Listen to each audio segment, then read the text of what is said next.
Halo semuanya, perkenalkan saya Putri Imelda Narcis dengan NIM 044.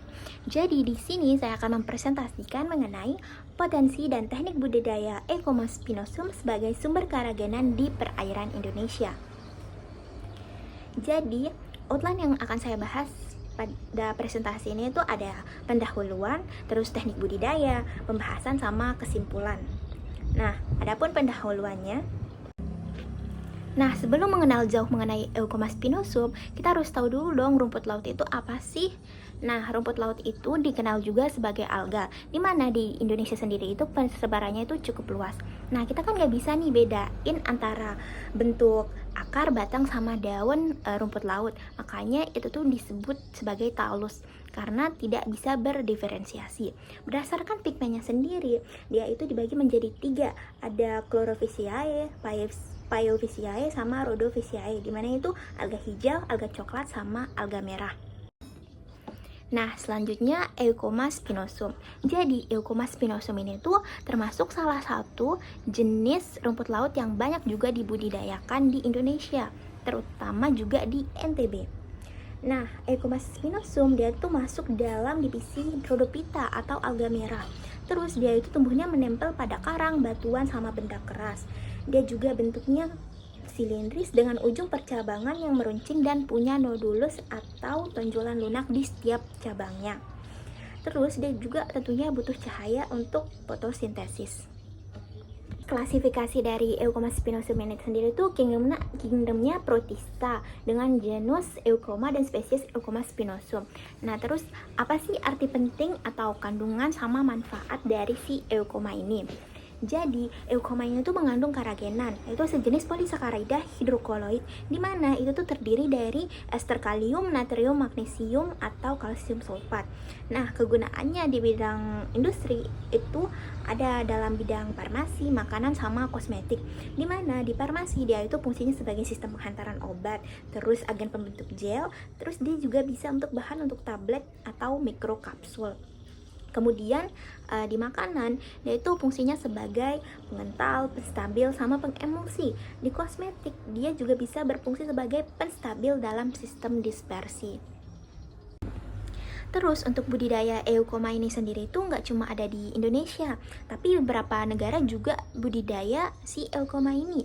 Itu diantaranya ada Filipina, Malaysia, sama Vietnam. Nah, di Indonesia sendiri dia itu banyak dibudidayakan di daerah kayak NTB, Jawa Timur, Kalimantan Barat, sampai Riau. Untuk keragamannya sendiri, si Eucomas spinosum ini tuh warnanya cukup bervariasi, mulai dari coklat tua, coklat muda, hijau kecoklatan, hingga merah keunguan. Terus spesies alga merah sendiri itu beberapa yang umum ada Euchroma cottoni, spinosum, sama striatum. Kemudian untuk teknik budidaya.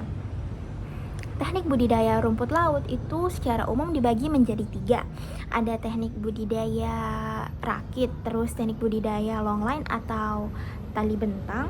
Kemudian yang ketiga ada metode patok dasar atau lepas dasar. Jadi salah satu metode dari ketiga ini yang paling banyak digunakan di NTB itu metode patok dasar. Jadi caranya itu pasak nih. Pasaknya itu biasanya berupa kayu, kemudian dibuat runcing. Terus pasak itu ditanam di laut yang berpasir. Biasanya itu panjangnya 50-60 cm. Kemudian diatur mau seberapa jaraknya. Kemudian pasak-pasak ini diikatkan tali yang namanya itu tali ris. Terus nanti tali ris ini dia di mana tempat kita naruh rumput laut tersebut. Nah, kalau kita ngelihat penelitian yang udah dilakuin sama Cukrowati dan kawan-kawannya di masyarakat wilayah pesisir Gerupuk Lotim NTB, metode patok dasar yang digunakan pertama itu tentunya pembuatan patok dasar, dimana di sini bahannya itu pakai kayu atau bambu, dimana sekitar 50-60% patok itu ditanam di dasar laut dan dipasang tali ris. Kemudian disiapkan bibitnya. Tentunya kita harus memperhatikan kriteria dari bibit itu sendiri, dimana bibitnya itu mestinya harus sehat, nggak luka, dan bebas dari penyakit dan organisme asing. Nah, kemudian bibitnya ini tuh diikat gitu loh. Nah, setelah diikat, dilakukan pemeliharaan. Nah, bibit yang udah diikat itu diikat lagi di tali res yang udah dibuat di pembuatan patok dasar ini. Nah, untuk pemeliharaannya sendiri itu selama 30 hari dan pemanenannya itu dilakukan pada hari ke-30. Nah, ini untuk gambarnya sendiri bisa dilihat. Selanjutnya, pembahasan. Metode patok dasar sendiri tentunya punya kelebihan sama kekurangan.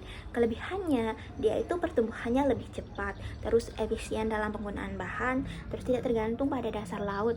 Artinya dia menghindari hama seperti bulu babi. Terus cocok untuk area yang tetap tergenang saat surut. Nah, kekurangannya dia itu biaya material konstruksinya lebih sedikit mahal dibanding bottom method. Terus dia itu butuh perhatian lebih banyak dalam pemeliharaannya. Terus dia juga butuh lebih banyak waktu dalam memasang instalasi maupun konstruksi alat-alat budidaya.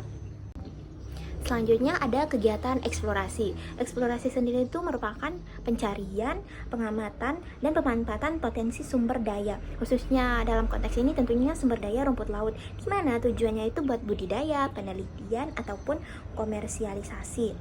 Nah, Eucomas spinosum sendiri itu bisa tumbuh di mana sih? Nah, dia itu bisa tumbuh di kondisi lingkungan yang optimal.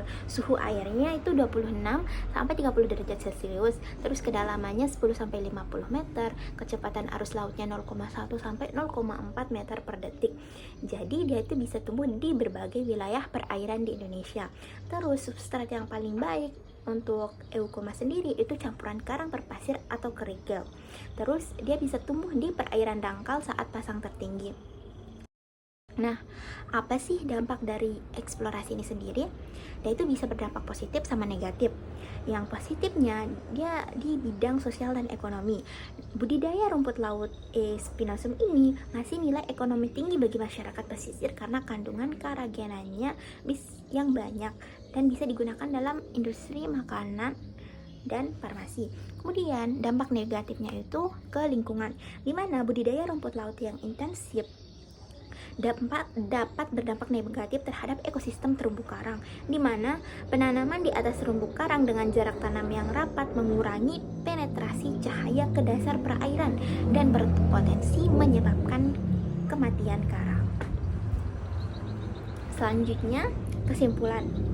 Eucomas spinosum adalah jenis rumput laut dari kelompok alga merah yang tumbuh optimal di arus laut yang stabil dan pada substrat karang mati atau pasir.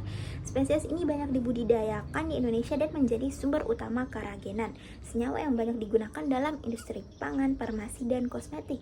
Budidayanya bisa dilakukan dengan metode patok dasar. Selain bernilai ekonomi tinggi bagi masyarakat pesisir, budidaya ini juga perlu dilakukan secara berkelanjutan untuk menjaga keseimbangan ekosistem laut. Nah, untuk daftar pustakanya ini. Baik, mungkin hanya itu saja yang bisa saya sampaikan. Jika ada pertanyaan, bisa tulis di kolom komentar. Sekian.